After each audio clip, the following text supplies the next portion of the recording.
Have you ever shared something personal only to regret it later? As we age, the value of privacy becomes clearer. There's a wisdom that develops over time, not just about what to say, but what not to say. After 70, the things we share can carry unexpected consequences.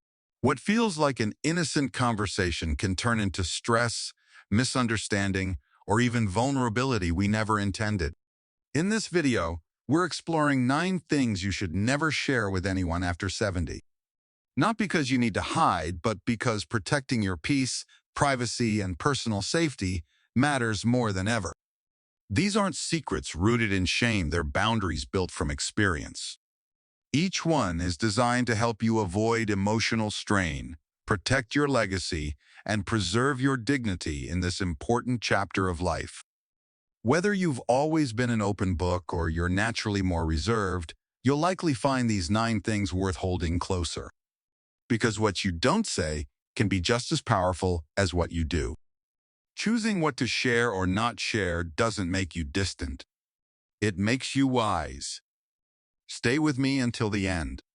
By the time we reach the last point, you may see everyday conversations in a whole new light and maybe even set boundaries you didn't know you needed. Let's begin. 1. Your detailed financial status. One of the most important things to protect after 70? Your financial information. Not just from strangers, but sometimes even from well-meaning friends or family. Talking openly about your savings, pension, or the full value of your home might seem harmless, especially in casual conversations. But once that information is out there, it's out there. And not everyone handles it with care. Here's what happens when people know what you have. Expectations change. Boundaries blur. You might find yourself asked for help more often or pressured into opportunities that don't benefit you. Even loved ones may assume access to things never promised simply because they know what you've got. And beyond that, oversharing invites manipulation. Scams targeting seniors are on the rise. The more someone knows about your income or assets, the easier it is for them to tailor their approach. Sometimes the threat isn't from outsiders, it's from within your circle. This doesn't mean living in secrecy. It means being discerning. Share financial details only with those who need to know: your financial advisor, your spouse, or one legally designated family member. Casual acquaintances, distant relatives, or overly curious neighbors, they don't need access. People like Evelyn, who's 78, treat money conversations like medical records, not out of shame, but out of wisdom. That boundary doesn't make you unfriendly. It makes you protected. 2. Your personal medical history in casual settings. At a certain age, health becomes part of everyday life. Doctor's appointments, new medications, aches and pains, they're real, and they often slip into conversation without a second thought. But after 70, pause before sharing medical details in casual settings. Not because your story isn't important, but because how it's received can shape how others see you. When you openly discuss every diagnosis or surgery, people may start viewing you only through that lens. You might notice overly cautious behavior. Let me carry that for you. You're fragile now. Pity instead of respect. Assumptions about what you can't do. Once labeled as in decline, it's hard to shake that perception. There's also an emotional toll.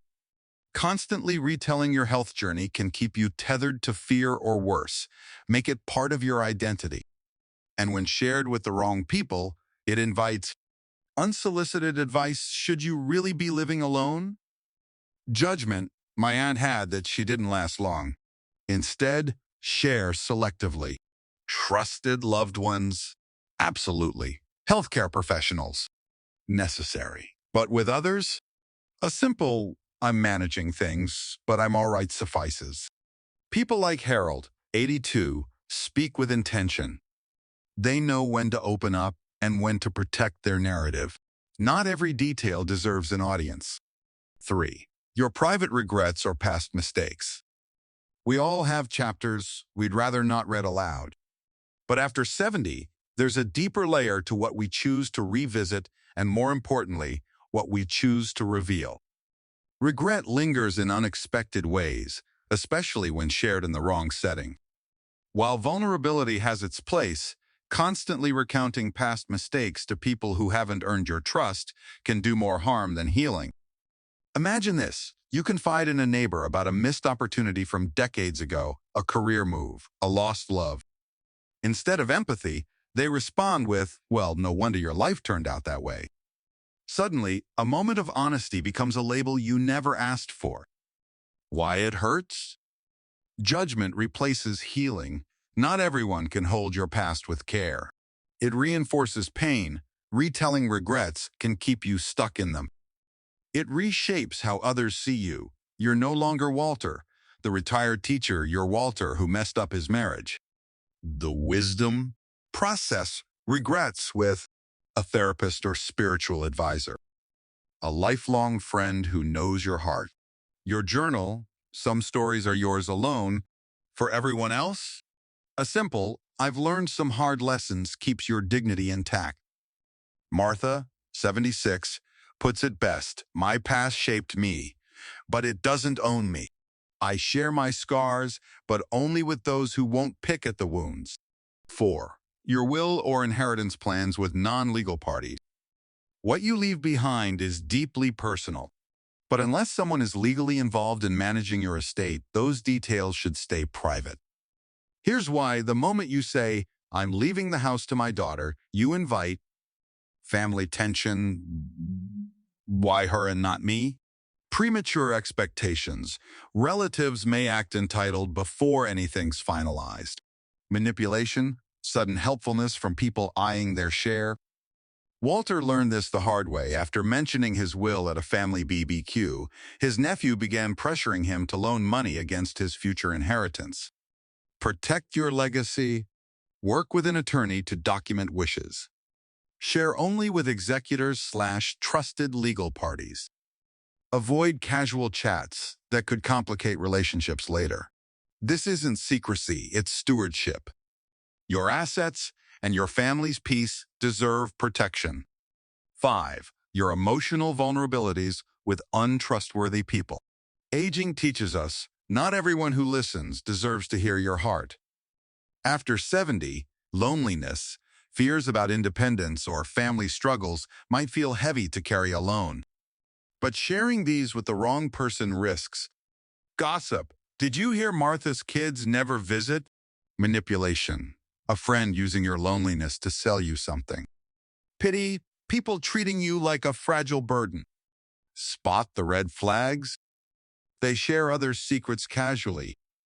Their advice feels controlling. You leave conversations feeling worse, not lighter.